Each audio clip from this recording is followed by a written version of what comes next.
in my opinion, it's an improvement from the past. Right, and of course also, I would love you at some point to clarify, because I can see you're making rounds on social media, some statements you made that are deemed to be a bit inflammatory.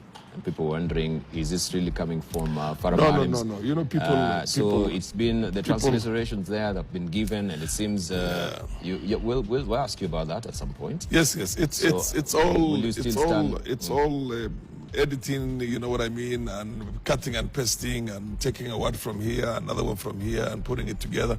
There's a lot of nonsense there. Really? And yeah.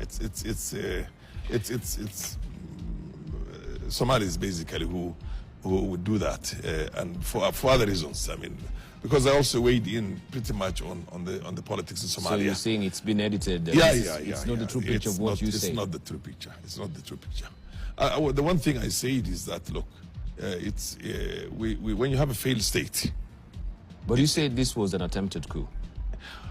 In a sense, when you say that you're taking over State House, you're occupying State House, and you're occupying Parliament, two constitutional institutions that are a bedrock of the stability of the country and the democracy that we practice, which is essentially what we do every 5 years to determine who are going to be the people who will run the system. And then you come and take it over. That is a coup. There's no question about that. You understand my point? And God forbid, I'm actually trying to sound serious alarms in saying that, look, this headless sort of thing, you more or less call that it's a popular movement, it's a revolution. We've seen it in many places.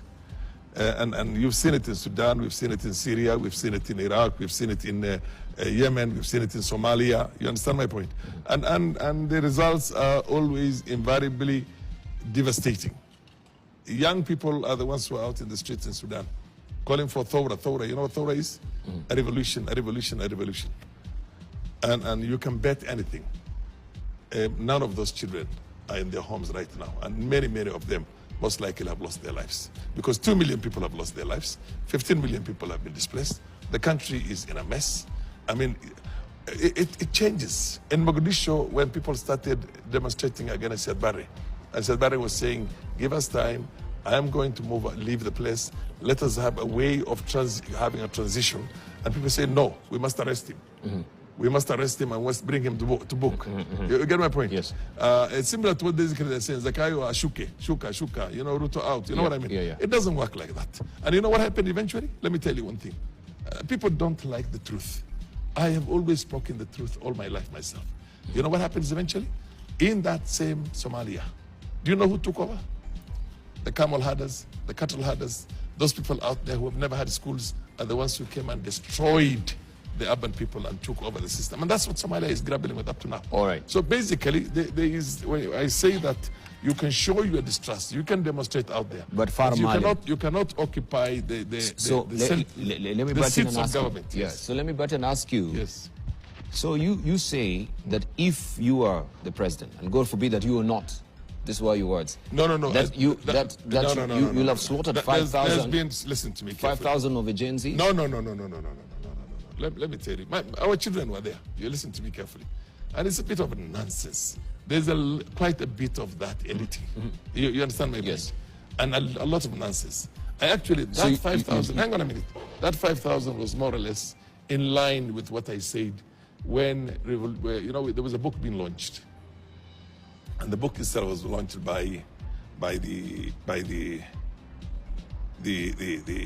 chairman of the former Electoral Commission just across the border on the other side. And I told them, listen. So this was in Somalia? Yeah, of course. This is all talking about Somalia. This whole thing, nonsense, is basically put together one way or the other to try and give that thing. It's a lot of that editing, a lot of copying and pasting and the rest of it. But I can tell you one thing that I will always stand by. So you didn't say that you will slaughter 5,000 of a Genz? No. I said, anytime these things were attempted, there was a serious slaughter. Very, very serious slaughter. And it happened in Sudan, it happened in Somalia, it happened in the Yemen. Hey, just a moment.